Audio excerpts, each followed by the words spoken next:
FM 89.1, Radio Universidad. Bueno, la verdad que yo creo que si hay una palabra que define todo esto, lo venimos diciendo desde las 8 de la mañana, es incertidumbre, no solamente por lo que va a pasar con la pandemia en sí, con la aparición de la vacuna y cuándo se termina todo esto, sino también a nivel económico por la crisis que generó, ¿no? El comienzo de la pandemia y el cierre de tantos rubros y tantas actividades. Sí, absolutamente. Todavía digamos que es una incertidumbre sobre ya la incertidumbre previa, ¿no? Porque ya desde abril de 2018 que el horizonte de previsibilidad de la economía argentina se había transformado en una cuestión de días o semanas, por ser generoso, ¿no? Los saltos bruscos cambiarios que empezaron a sucederse, ya había habido saltos bruscos en 2016, y en 2018 lo que se introdujo principalmente fue eso, un acortamiento del horizonte de previsibilidad muy grande, días en los que las empresas no pasaban precios, no tenían lista de productos, esperando a ver qué pasaba con la cotización del tipo de cambio, y eso terminó paralizando en gran parte muchas decisiones importantísimas de la economía, como son las decisiones de inversión, de contratar gente, incluso de las familias de tener algún gasto extra, ¿no? Cada uno se quedó viendo dónde se estabilizaba la situación. Eso se sostuvo durante casi 2 años y sobre eso llega esta nueva incertidumbre que introduce la pandemia, ¿no? Uh-huh. En los últimos tiempos también lo que vemos es una lucha entre el Banco Central y el Ministerio de Economía, y entonces a ver quién tiene la receta y todo lo demás.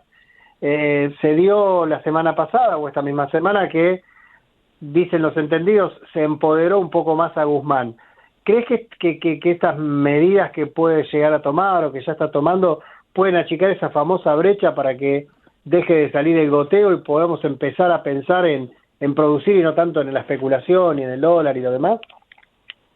A ver, puede ser que colaboren. A mí me parece que no son medidas que puedan dar vuelta a la taba, como se dice, digamos, y tampoco esperaría que un contexto tan delicado como este se solucione a partir de una serie, de un conjunto pequeño de medidas, y que esas medidas tengan impacto en 2-3 semanas y que a partir de ahí quede encarrilada la economía argentina. Me parece que no es eso lo que hay que esperar de esta situación. Por el contrario, sí me parece que algo fundamental es el tipo de cambio oficial, sostenerlo también, evitar esos saltos bruscos que son los que tanto perjudicaron a la economía durante los últimos 2 años, digamos, porque eso sí puede dar mayor previsibilidad en el sentido de saber a qué tipo de cambio se van a hacer las importaciones, las exportaciones el año que viene, y que el sector privado, digamos, las empresas que tienen que comprar insumos, maquinaria o que tienen en su proceso insumos importados, sepan a qué tipo de cambio lo van a estar, lo tienen que contar, digamos. Eso me parece lo principal. Evitar la devaluación. Evitar la devaluación, claro, como sea, digamos. Exactamente, entendiendo que esto fue el principal factor que llevó a la economía a la situación donde estuvo. Claro, digamos, pretender que solucionaría algo en este escenario, y la verdad no es entender no entender la razón por la que llegamos acá. Igualmente, claro. ¿crees que se solucionó algo más allá de que es complicado y obviamente, casi hasta imposible en esta situación de pandemia poder solucionar lo que ya veníamos arrastrando del gobierno anterior, ¿no? Y esta deuda tan grande. ¿Crees que igualmente los acuerdos por la deuda que se fueron haciendo fueron un paso adelante y un gran paso pese a la pandemia? Sí, eso sin duda, porque despeja el compromiso sobre las reservas que había para los próximos años.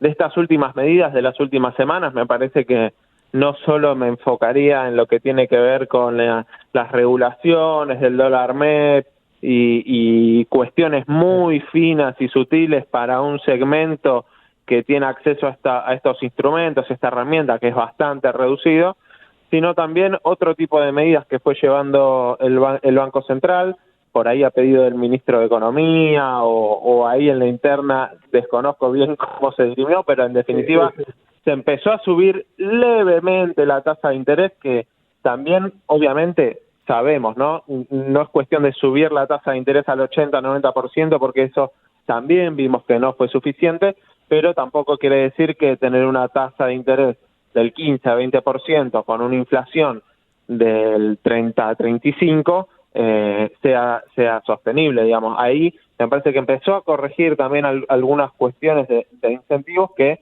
son importantes para sostener esta situación.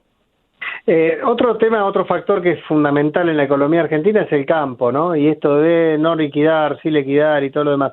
¿Crees que deberíamos tener una regulación más estricta en ese sentido, que no tenga tanto margen de especulación el productor, o al contrario, habría que darle la libertad para que lo haga cuando quiera y flexibilizar un poco la retención?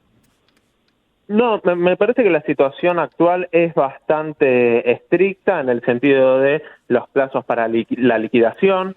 Recordemos que el ministro Duhovne en la gestión dejó la situación, como vos mencionabas recién, con una libertad total, que alguien hacía una venta al exterior y esos dólares podían nunca llegar a la Argentina, no había ningún requisito al respecto. Ahora hay plazos mínimos de días que tienen que cumplirse y liquidarse en el mercado local esta exportación. Eso es bastante estricto, y la única herramienta, por decir así, que tienen los exportadores hoy para especular con una devaluación es quedarse los granos, digamos. Hoy, una vez que se concreta la venta, directamente tiene que liquidarse. Y ahí me parece que se introduce lo que yo mencionaba de las tasas de interés, y sobre todo de la tasa de devaluación del Banco Central, ¿no? También, que venía teniendo un ritmo bastante importante en los últimos meses, y para el productor que tenía los granos acumulados, o la gran exportadora que tenía los granos acumulados, era casi tener un plazo fijo al 3% la tasa de devaluación que tenía el Banco Central. Entonces eso le ganaba cualquier rendimiento, y así obviamente me parece que los incentivos, hasta por lo menos el mes pasado, eran para que no liquidaran. Entonces me parece que también había que por lo menos alinear esos incentivos para que liquiden también. Uh-huh. Cuando uno habla de un sistema productivo, un sistema productivo en general, se habla de esto, de un modelo productivo, ahí estaba la palabra, habla de la obra pública, de las inversiones privadas y todo lo demás. ¿Sentís que se puede ir en ese sentido, que puede haber un rebote de la economía en V corta, como muchos quieren que sea después de todo esto, o todavía viene muy lento eso? Por ahora viene lento. Yo juzgaría que tiene que haber una política fiscal, sobre todo, mucho más fuerte, orientada a lo que nosotros del CESO denominamos la solución de problemas sociales concretos, digamos, ¿no? Que generen simultáneo una reactivación económica, porque implicaría recursos de obra pública mucho mayores que incluso los que están en el presupuesto, con un impacto en puestos de trabajo muy importante para generar la reactivación económica, pero no olvidarnos también que tenemos que dar cuenta de una situación social no solo de alimentaria, también generar en distintos barrios de todo el país y no solo del Gran Buenos Aires, infraestructura social, que necesitamos mejorar las salitas, necesitamos mejorar clubes, necesitamos generar establecimientos comunitarios, sociales, que contengan esta situación y vengan a paliar un déficit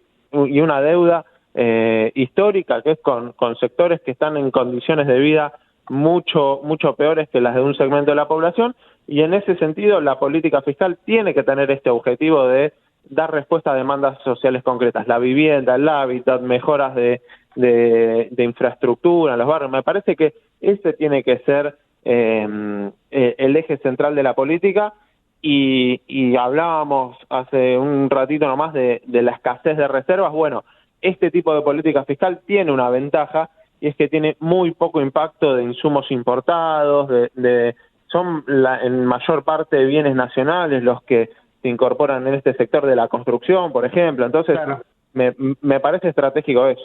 Desde la Universidad Nacional de La Matanza, Radio Universidad FM 89.1. Siempre cerca.